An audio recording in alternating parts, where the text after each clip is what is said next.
이제 금년에 뭐 거의 뭐 800mm 이상 넘는 비가 이렇게 단기간에 이렇게 오다 보니까 뭐 엽서 현상뿐만이 아니고 일부 지금 갈색 무늬병, 즉 갈반병도 발생이 되고 있습니다.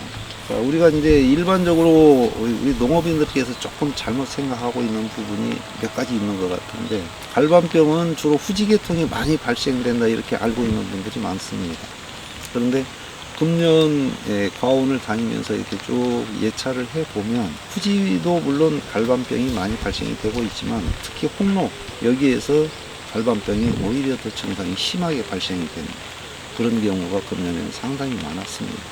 지난번에도 말씀을 드렸지만은 금년에 뭐 냉해나 이런 여러 가지 요인에 의해서 결실량이 적은 그런 밭에서 특히 또 급성 전문이 낙엽병에 의한 낙엽 현상도 상당히 많이 발생이 되고 있는 그런 상황입니다. 그런데 갈반병, 즉 갈색무늬병 같은 경우는 지금 이제 우리 농업인들께서 상당히 적극적인 방지를 하고 있습니다.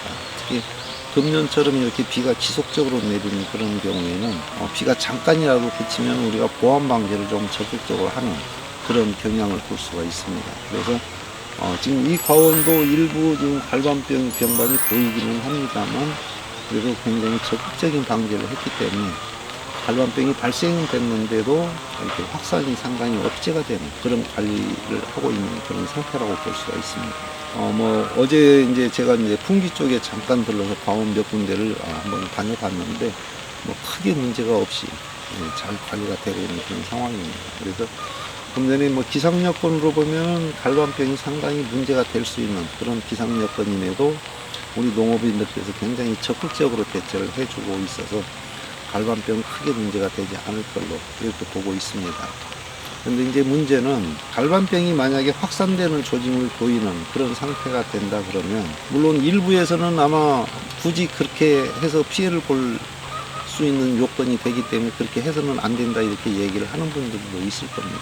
근데 제 경험상으로 보면 7월 하순이 됐건 8월 상순이 됐건 갈반병이 확산되는 조짐이 보이는, 즉 제 지속적으로 갈반병이 새로운 입에 병반이 형성이 되는 경우라면 시기에 관계없이 석회포르덱을 한 번 더 살포를 해 주시는 것이 갈반병 확산을 억제시키는 데 가장 효과적인 그런 방법이라고 볼 수가 있습니다. 뭐 잘 아시다시피 갈반병이나 탄저병은 한번 발생이 되면 어떤 약제를 사용을 해도 병을 확산을 억제시키는 게 상당히 어려움이 많이 있습니다. 지금 현재 나와 있는 약제 중에서 그래도 갈반병을 확산을 억제시키는 데 가장 효과적인 약제는 석회포르데액이다 이렇게 볼 수가 있습니다. 그래서 갈반병이 문제가 되는 그런 과원들은 반드시 석회포르데액을 한 번 더 추가 살포를 해서 금년 가을에 잎이 많이 붙어있는 그런 사과나무가 될 수 있도록 좀 신경을 써 주실 필요가 있지 않나 이렇게 보고 있습니다. 지금 이제 이런 기상 여건에서 금년에서 문제가 될 수 있는 거는 뭐 연초에도 말씀드린 것 같지만은 금년 이런 기상 여건에서는 갈색무늬병, 즉 갈반병, 그리고 홍로계통, 또 금년에 지금 기상 여건을 보면은 홍로뿐만이 아니고 후지에서도 탄저병이 상당히 많이 나올 수 있는 그런 기상 여건이라고 볼 수 있습니다.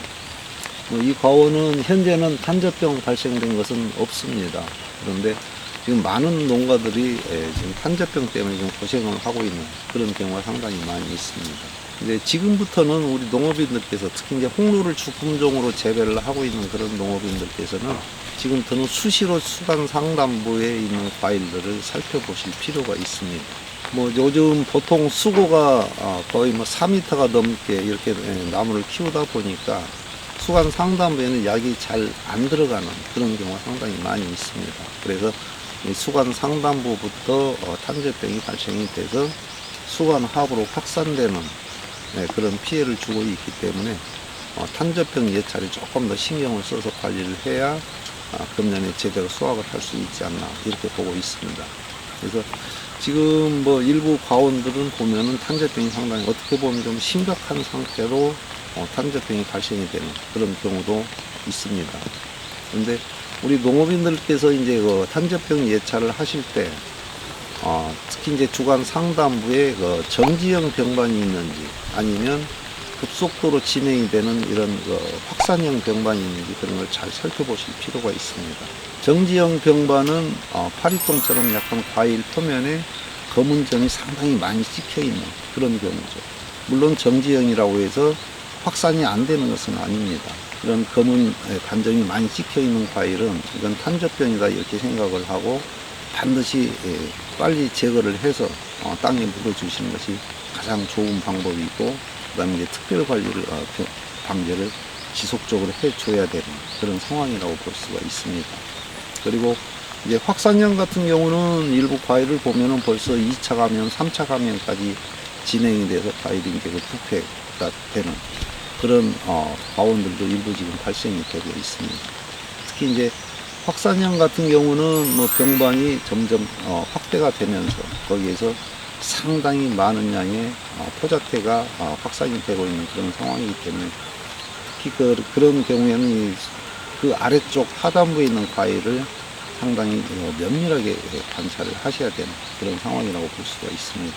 자, 우리가 이 사과밭에서 문제가 되는 병이 여러 가지가 있죠. 뭐 전무늬 낙엽병, 갈색 무늬병, 탄저병, 또 뭐 불안병. 이제 가장 문제되는 게 이제 네 가지 병이라고 볼 수가 있는데, 각 이 병마다 우리가 관리하는 데 어려움을 겪는 이유는 이 병마다 서로 잠복 기간이 다르기 때문에 병이 감염이 되고, 우리 재배자들이 느끼기에는 증상이 나타나기 전에는 전혀 예측을 할 수 없는 그런 상황입니다. 자, 전무늬 낙엽병은 균이 감염이 되면 증상이 나타나는데 3, 4일이면 증상이 나타납니다. 자, 갈반병은 전무늬 낙엽병보다는 약간 길죠. 한 7일에서 10일 이 정도 지나서 여건이 맞으면 이제 병반이 나타나서 확산이 되는 그런 추세를 보이고 있고, 또 탄저병은 굉장히 깁니다. 탄저병은 이 잠복 기간이 굉장히 길기 때문에 감염이 돼 있어도 우리 재배자들이 모르고 그냥 일반 관리를 하는 그런 경우가 상당히 많이 있습니다. 탄저병은 어느 시기에 감염이 됐느냐에 따라서 잠복 기간이 다릅니다. 자, 6월에 감염이 되면 보통 한 25일 정도 잠복 기간을 거치고, 7월에 감염이 되면 뭐 한 15일에서 한 30일, 또 8월에 감염이 되면 15일에서 20일 정도 지나야 병반이 발생이 됩니다. 이런 특성을 가지고 있기 때문에 설령 내 과원에 탄저병이 감염이 됐다 하더라도 우리 재배자들이 그거를 인지하는 데는 상당히 어려움이 많이 있습니다. 또 이제 마지막으로 지금 전국적으로 문제가 되고 있는 이 불안병 같은 경우는 오히려 잠복 기간이 더 깁니다. 그래서 불안병 같은 경우는 이 포자가 감염이 되면 뭐 여건이 맞으면 굉장히 빨리 발현이 되고, 그러지 않고 여건이 맞지 않으면은 뭐 몇 년도 이렇게 잠복해 있다가 병이 발생이 되는 그런 경우가 있죠. 그래서 불안병은 보통 우리가 이게 잠복 기간을 3개월에서 3년으로 보고 있습니다.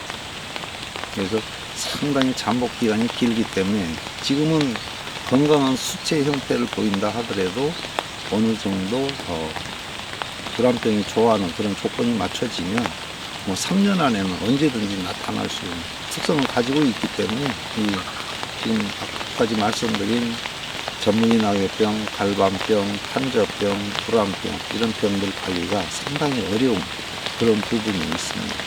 그래서 뭐 금년처럼 이런 기상 여건이라면 조금 더 적극적인 방제를 해서 병 피해를 좀 최소화시킬 수 있는 그런 관리를 해 주실 필요가 있습니다.